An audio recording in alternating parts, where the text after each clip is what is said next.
us all bow our heads in prayer. O gracious and heavenly Father, thank you for giving us this blessed time of prayer.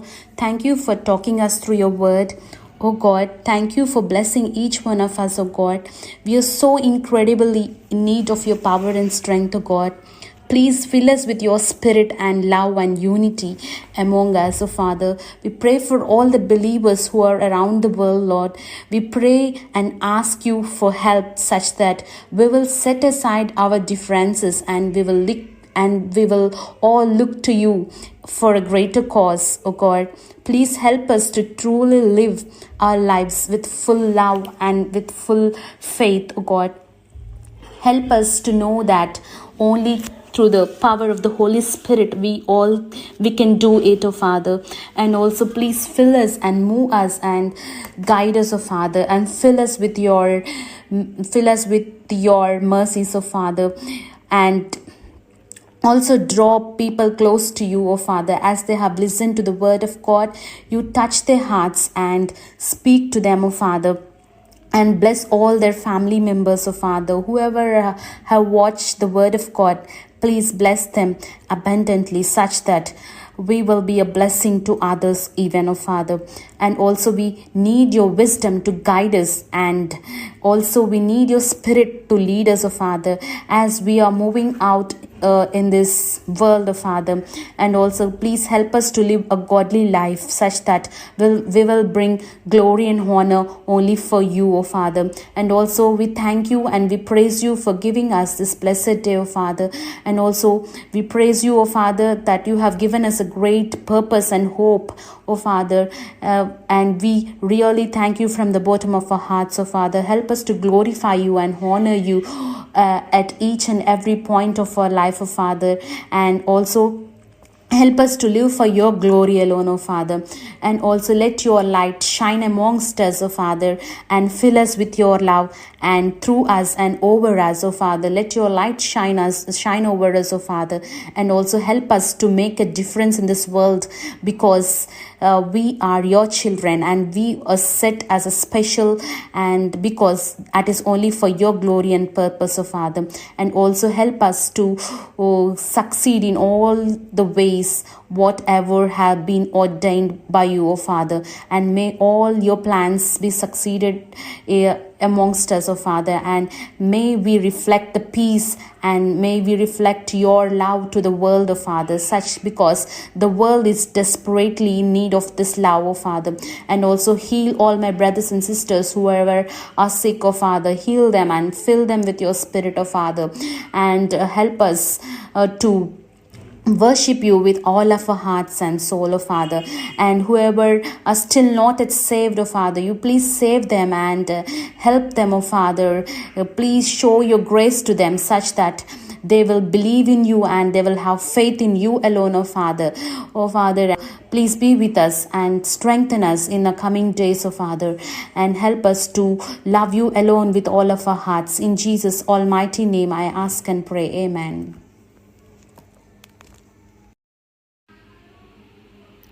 Hi, good evening everyone. Greetings to you all in the name of our Savior, Lord and Jesus Christ. Today I'm going to talk to you regarding salvation. So what is salvation? How do we get salvation? What are the fruits of salvation? And what is the eternal gift of salvation? So everybody would have got some idea like what is a salvation and how do we get saved. So salvation is nothing but getting saved through the blood of cross, and we all know that, and it is also the divine truth and fact that Jesus Christ entered once and forever into the holiest sanctuary with the sacred blood of his own.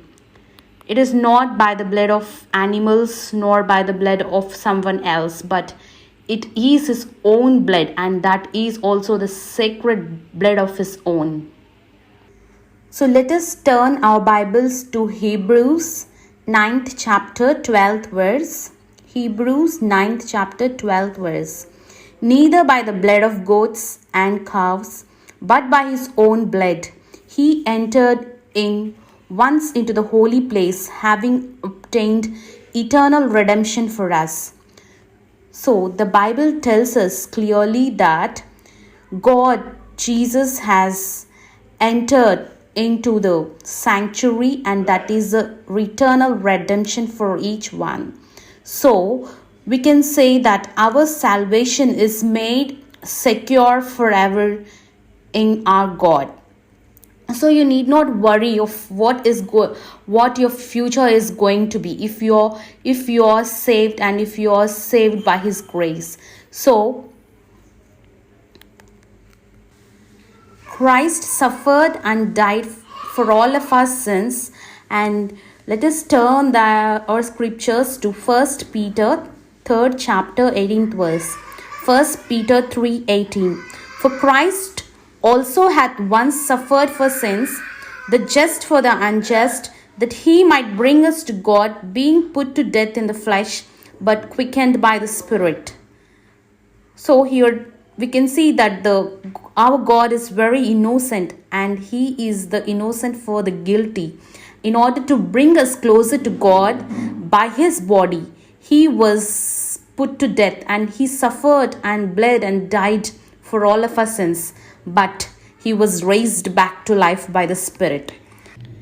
By the blood of the cross, everything is brought back on heaven and earth to himself, meaning it is brought back to original intent, and Christ is restored to innocence again. Let us turn our Bibles to Colossians 1st chapter 20th verse. Colossians 1:20. And having made peace through the blood of his cross, by him to reconcile all things unto himself, by him I say, whether they be things in earth or things in heaven. So if we want that redemption, that which is in Christ Jesus, we all should come to him, and we all should be saved only through the blood of cross. And also the fact of salvation is that all the work that needs to be done for the sinner's salvation, Christ already did and is doing together with the God and Father and the Holy Spirit. And we are bound to give thanks always to our God, because God had chosen us from the beginning that we should be saved, and that is only through the sanctification of the Spirit. So believe in the Lord Jesus Christ and be saved. Let us turn our scriptures to Acts 16th chapter 31 verse. Acts 16 and 31.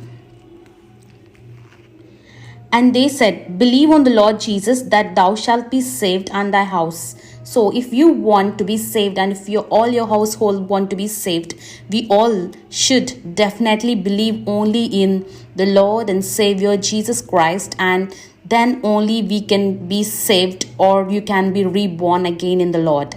So you can also confirm the same verse in Romans 4th chapter and 5th verse. Romans 4:5.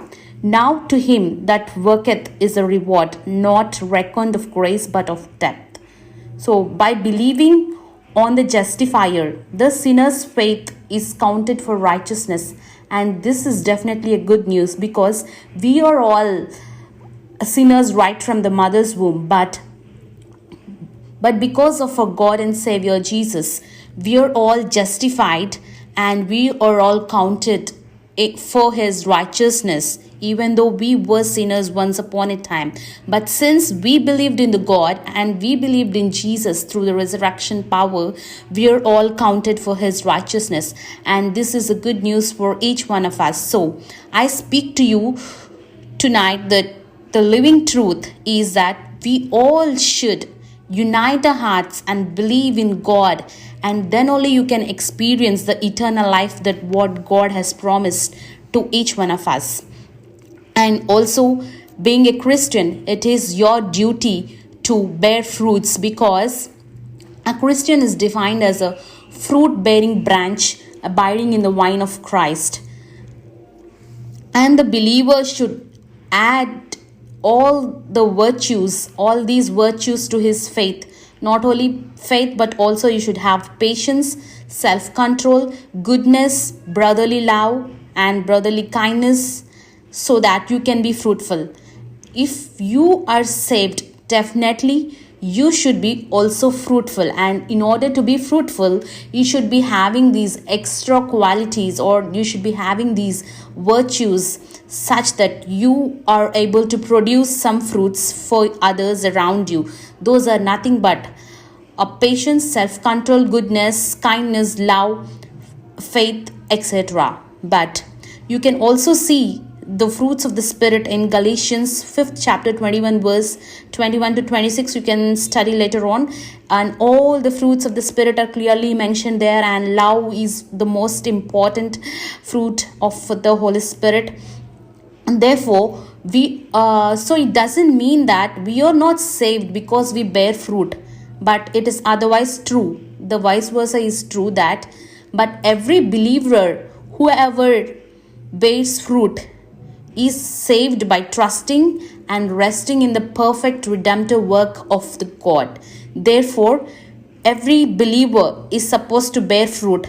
You might be thinking, I am saved, and my I am responsible for only for my family members. No, even if you're saved, and even if your family is saved, it is definitely a good quality for a Christian to bear fruit, such that he will be saved, and also he will save others around him. Because when we bear fruit, it is a blessing to all those who are around us. Therefore, every believer should bear fruit, because he is saved by God, and because he is trusting and resting in the perfect redemptive work of God. Therefore, you are always supposed to obey his commandments, and also possess all these virtues around you. And also, when you have this fruit bearing capacity, and when you are saved by the God, you have the feeling, and that feeling is a real feeling. And therefore, God has promised to each one of us that what is the future of those who are saved is going to be. You can see that in Romans 15th chapter 13th verse. Romans 15:13 says, now the God of hope fill you with all joy and peace in believing, that ye may abound in hope through the power of the Holy Ghost. Yes, the God of hope will definitely fill all of us with joy and peace by believing in him. And through the power of the Holy Spirit, you all can fill your lives with joy and happiness. And that happiness only can come through faith and through hope in God. Therefore, you can experience the kingdom of God, that is the heaven, even when you're living in earth. And the kingdom of God is righteousness and peace and joy in the Holy Spirit. And if you want to have that kind of feeling when you're on earth, then you need to have the salvation, and you should also be filled with the Holy Spirit, such that you will have the joy and peace through Christ Jesus. And I can say that salvation is not a feeling, it is only by faith. It is not feeling, but it is by faith. It is not by behavior, it is by belief. Therefore, get filled with joy and peace, and have that eternal feeling of redemption in Christ Jesus. When the believer believes God's word and walks in the ordained good works of God, he will be having the feeling of assurance and joy. Let us turn our scriptures to Ephesians 2nd chapter 10th verse. Ephesians 2nd chapter 10th verse says, for we are his workmanship, created in Christ Jesus unto good works, which God hath before ordained that we should walk in them. Therefore, it is required for every believer who believes in God's word should walk in the ordained good works of God. And then now, the future of salvation is that that in the ages to come he might show the exceeding riches of his grace in his kindness towards us through Christ Jesus. That it is written in Ephesians 2nd chapter 7th verse that, and this is a forever and never ending future of bliss and glory if we all partake in his kingdom. So we can see that in 1 John 3rd chapter 2nd verse. 1 John 3rd chapter 2nd verse. Beloved, now are we the sons of God, and it doth not yet appear what we shall be. But we know that when he shall appear, we all shall be like him, for we shall see him as he is. Yes, we are supposed to know that we shall be like him because we are his children. We are his own children, and we are brought by the precious blood of God. Therefore, we are the sons of God. That is why we are supposed to have this salvation, and God is going to bless us with his exceeding riches only by his grace and kindness towards us. It is not by faith, it is not because of our good deeds or because of our greatness, but only by his grace and by his kindness we are all going to get saved in his mighty power, and we are going to have the everlasting and never ending bliss and glory in the God. And therefore I request all my brothers and sisters to get saved. So, and these are all the benefits of getting saved. But on the other hand, if you are not saved, I am sorry to say, all the unsaved will have to have the consequences, that is nothing but the eternal hellfire, and that is also called as eternal conscious perdition. In the Christian theology, it is a state described as an eternal punishment for a sinner and for an unrepented person who passes away after death. Therefore, I request all of you to have this eternal salvation by trusting God and by having the faith in him and having a blessed hope in Christ. Then your future is going to be secure, and it is in the hands of a God, because salvation belongs only to our God, and he is the one who sits upon the throne, and he is going to judge you when he comes again to this earth, and you are supposed to be on his side, and you are going to be blessed if for ages, and that is only by his grace and by his righteousness we are all saved. Hope you all understood the importance of having salvation, and you understood what actually is salvation, and why do we need to get saved, and what are the fruits of salvation, and what is the eternal gift. So before closing, I would like to review once again what is salvation. Salvation is nothing but getting saved by the blood of the cross, and only Lord and Savior Jesus Christ can give you that redemption in God. And how do we get this salvation is by confessing your sins, and by living and by following, and by his grace and through faith you can get this salvation. And what are the fruits of salvation is, I've already told you, kindness, gentleness and love. All these are all the fruits, and you're all supposed to have the virtues. As a believer, as a Christian, you're supposed to have the fruits, and you are supposed to bear fruits that which will be a blessing to others who are around you. And those are nothing but the patience, self-control, goodness, kindness, love. Therefore, I request all of you to be fruit-bearing, and also to be a blessing to all the people around you. And also lastly, we can see that whoever are saved, you can experience the kingdom of God right on earth itself. And what is the kingdom of God? It is nothing but the righteousness, peace, and joy in the Holy Spirit. And if you want that, and if you want the kingdom of God in your life right now, even when you're on earth itself, you're supposed to get saved, and you have to believe in God and hope in God, and then only you can have all this joy and peace. And therefore you're abound in the hope only through the power of the Holy Spirit. And this salvation is not a feeling, it is by faith, it is not by behavior. Many of you would have experienced people dancing all over and saying that my life is changed by showing some external symptoms.